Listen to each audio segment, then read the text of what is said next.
Hello students, today I am going to take theory class on the defense mechanism of gingiva.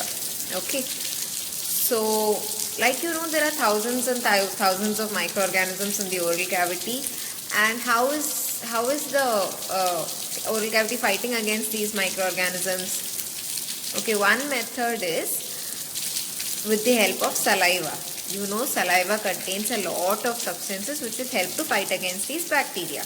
Okay. Then what could be the other method? The epithelial surface of the gingiva, the rate of the turnover of cells in the epithelial surface of the gingiva is very high. Okay, so that also helps to fight against these bacteria. Then the most important point or the most important topic is regarding the gingival crevicular fluid, which you might have not heard till now. Okay. So what is this gingival crevicular fluid and how its existence come into picture? Long back there were a few scientists who, what they did was they injected a dog with fluorescent dye. Okay, intramuscularly they injected the dog with fluorescent dye, and after 3 minutes they placed a filter paper on near the sulcus of the dog. Okay. On this filter paper, the fluorescent dye was recovered. So what does this indicate? What you had injected intramuscularly has gone through the bloodstream and it has reached the sulcus, and hence from the sulcus it was released onto the filter paper. Okay. So that is how the existence of a fluid which is seeping out of the gingival sulcus came into picture.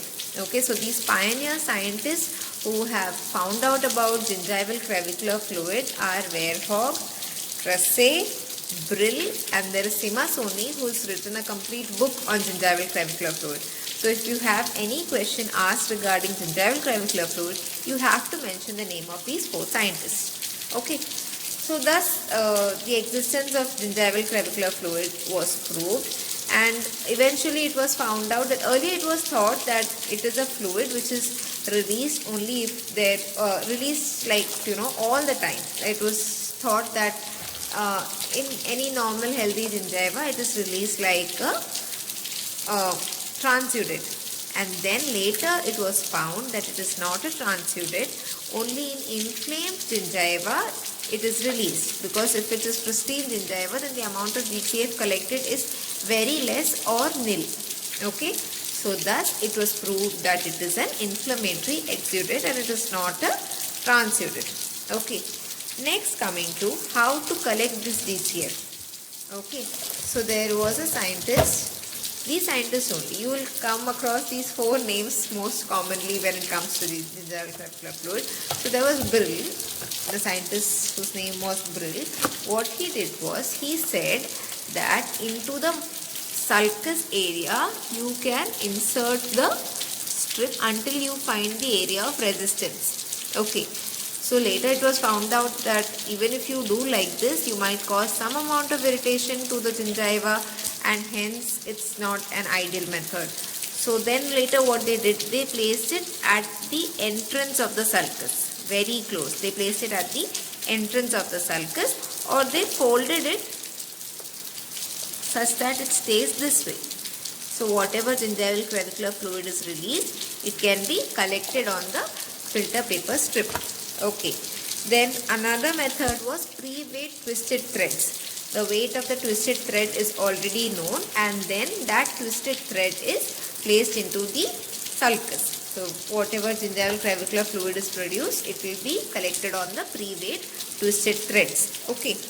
Then there was micropipettes. Micropipettes means pipettes of really small diameter. That's called micropipette. This micropipette was also placed near the sulcus area, and it was found that the GCF is collected into the pipette with the help of capillary action. Fine. Then the next method that they came forward with was crevicular washing, which is a little complicated method. It is basically a hard acrylic plate which is there all around, and there are pipettes connected which will help to collect the entire pool of gingiva and help in further analysis. Okay, so whichever method of collection you take, The issue is that the amount of GCF collected will be very, very, very less. Okay. So the amount of GCF collected, how do you understand that? How do you understand that how much of gingival clavicular fluid is collected? Okay, so for that we have devised a machine called as the Periotron. And in the Periotron, you have different types of Periotron, which is 600, 6000, 8000. It is an instrument which, in which, the flow of current is affected by the wettability of the strip that you placed inside, and hence it will give a digital readout of the amount of gingival clavicular fluid present. I hope this point is clear to you. Okay, so that is regarding the GCF that is collected. Now, how much of GCF is collected? So how much of gingival clavicular fluid is present? Seema Soni found out that 1.5 mm width paper strip, when inserted 1 mm into the sulcus, isolates only 0.1 milligram of gingival clavicular fluid in 3 minutes. So the amount of gingival clavicular fluid that is isolated is really very less. Okay. And another important thing is, what are the difficulties in collecting the GCF? As you know, there can be the amount of GCF that is isolated is really very less. Okay, and whatever is isolated and whatever is collected, it's always subjected to evaporation. Next problem is that it can be contaminated by the saliva, by the plaque. It can be contaminated. The amount of time required to collect the gingival clavicular fluid is also very high. And from this paper strip, how are you going to recover it? So whichever modality or whichever method you use to recover, it is not 100% successful. Okay, so these are the drawbacks for collecting the GCF. Nevertheless, it is a non-invasive technique. You just have to place it at the entrance of the sulcus and you will be able to collect the gingival clavicular fluid. Okay. Next is the permeability or the penetration of substances from the gingival sulcus. It was found that, earlier I had told you that in the dog model they had used the fluorescent dye. Similarly, they tried with Indian ink and other compounds, and they found that substances with a weight of about 1000 kg, okay, like albumin, thymine, all this could be released through the gingival clavicular fluid into the sulcus. Okay, so that's what is covered until now. And next important point is the composition of the gingival clavicular fluid. So the gingival clavicular fluid, people have been studying regarding the contents of it since so many years, and they found out that there are more than 40 compounds that are present in it. Okay, so when you are asked the composition of gingival clavicular fluid, first thing is cellular elements are present. So what are the cellular elements? Neutrophils, lymphocytes, monocytes, macrophages. These are the cellular elements. Then other electrolytes are present, like potassium, sodium, calcium. These are the electrolytes that are present. Next is the organic compounds. Okay, organic compounds like carbohydrates, proteins, all these are present. But you must remember that for example, let us take blood glucose level. The blood glucose level, the amount of glucose level in blood cannot be correlated with the amount of glucose level in the gingival clavicular fluid. Glucose concentration in gingival clavicular fluid is 3 to 4 times more than that you find in the bloodstream. Okay. Similarly, when it comes to protein, the protein content in the gingival clavicular fluid is less compared to what you see in the blood. Okay. Then there are other enzymes that are released, that are present in the gingival clavicular fluid. It is most of the time it is difficult to find out if the particular compound is released by the microorganisms that are present, or is it by the host cells. Okay. But in the new Carranza, you will find that there is a table, figure 3.3, page number 39. In it, they have mentioned the different compounds that are released by different things, like what compounds are released by the host. What compounds are released by the host predominantly. Like in host cells, you have lactoferrin, lysozymes, myeloperoxidase. Then there are few that are released by the microorganisms exclusively, that is endotoxins, enzyme phosphatase, metabolic end products. Then there are few organisms that are released by the damaged host cells.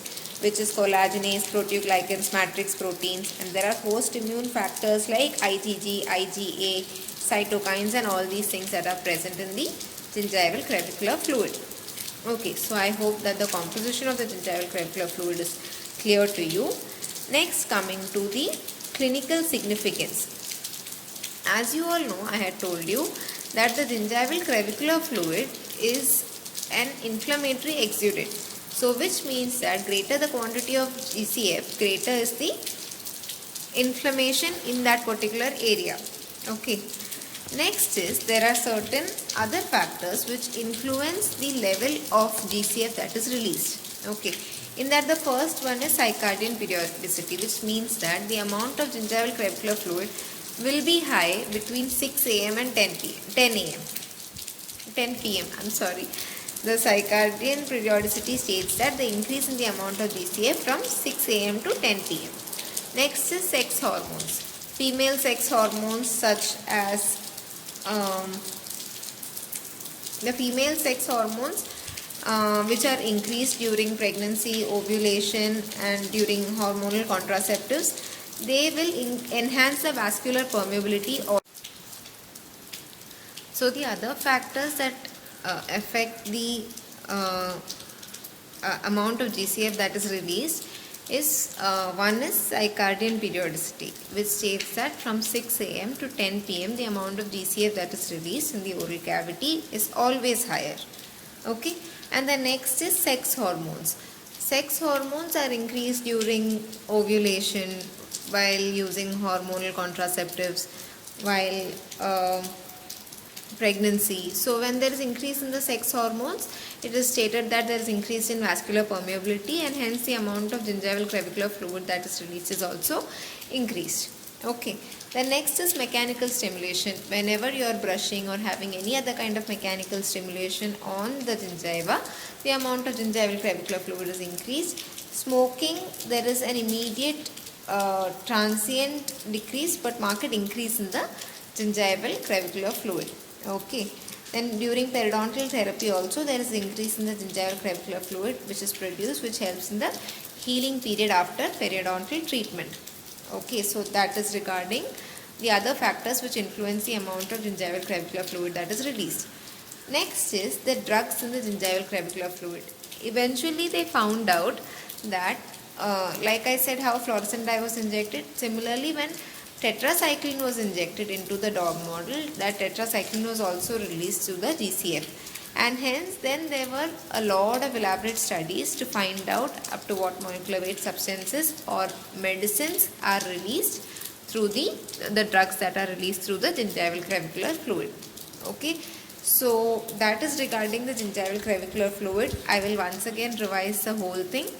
Okay, first of all, I told you that there are thousands on thousands of microorganisms in the oral cavity, and we have the epithelial cells which have high turnover rate, which will help to defend against these microorganisms. Then there are leukocytes which will help to defend against the microorganisms. Then the next important substance that is present is the gingival clavicular fluid, okay, which is released through your sulcus. So this gingival clavicular fluid was found in 1950 by a couple of scientists who found that, how they found out the gingival clavicular fluid, they inserted a paper strip into the sulcus of a dog model after injecting intramuscularly fluorescent dye into the dog. Okay. So students, I thought I'd once again revise all that I had covered in today's theory topic. There are a lot of microorganisms which are present in the oral cavity, and so we exert defense mechanism to protect ourselves from them. Okay, in the oral cavity there is presence of saliva, there is presence of leukocytes, and the turnover of the epithelial cells of the gingiva is quite fast, which also helps to defend against these microorganisms. But another important substance that is produced is the gingival clavicular fluid. So how did the existence of gingival clavicular fluid come into picture? On a dog model, a couple of scientists had injected fluorescent dye, okay, intramuscularly. After 3 minutes, when a filter paper strip was inserted into the sulcus, this fluid was released and the fluorescent dye was also present. So fluorescent dye which was injected intramuscularly, the presence of it on the fluorescent strip that was placed in the gingiva proved that this goes into the bloodstream and it is released through the sulcus as well. Okay, so thus the concept of gingival crevicular fluid came into picture.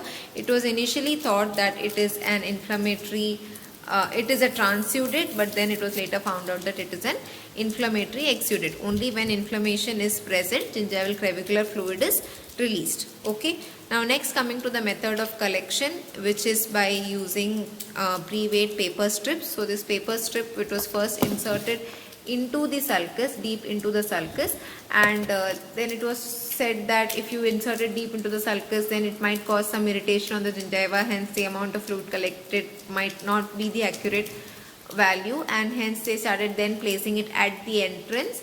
And also there was another method in which they are placing it in close proximity outside. Okay, so that is regarding the use of pre-weighed paper strips, and then that was regarding the use of absorbable paper strips. And then there are pre-weighed twisted threads whose weight is already taken. They are then inserted into the sulcus area and the gingival crevicular fluid is collected. Then the use of micropipettes, which means pipettes of really small diameter, are inserted into the sulcus.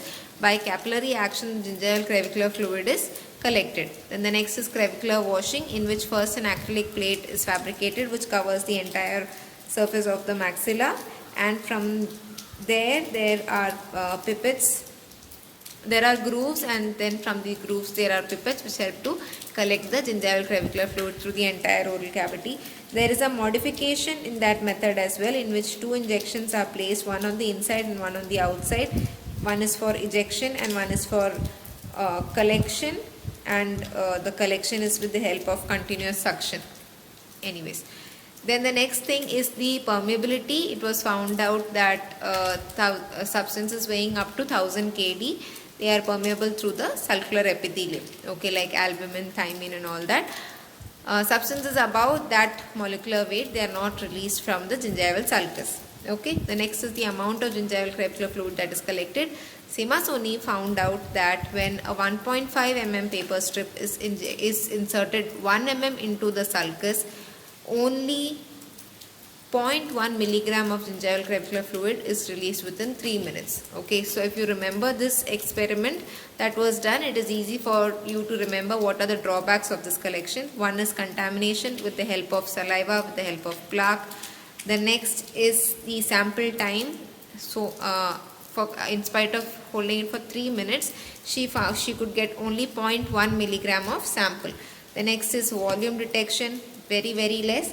The next is recovery from the paper strip. Whatever you have collected, how much ever you must have collected, to recover the entire amount which was present, it is very difficult. One method to recover it is with the help of periotron, which is a device which works based on the flow of electric current that is passing through it, and then it gives a digital readout. Okay, so the wettability of the paper strip which is inserted into the periotron help to find out the amount of gingival crevicular fluid that is collected. The next is the composition of gingival crevicular fluid. It was found that more than 40 compounds are present. Okay, and these compounds can either be released from the host cells or they can be released from the microorganisms. So it is difficult to say from the exact source of lactic acid, dehydrogenase, beta-glucuronidase and other enzymes that are present. But broadly, the composition of gingival crevicular fluid can be classified as cellular elements, okay, in which you have the bacteria, neutrophils, lymphocytes, monocytes. Then there are electrolytes like the calcium, potassium, sodium. Then there are organic compounds. In organic compounds, you have to remember that the blood glucose level and the GCF glucose level, when compared, the GCF glucose level was 3 to 4 times higher than that of the blood glucose level, whereas the protein level was lower than that of the blood protein level.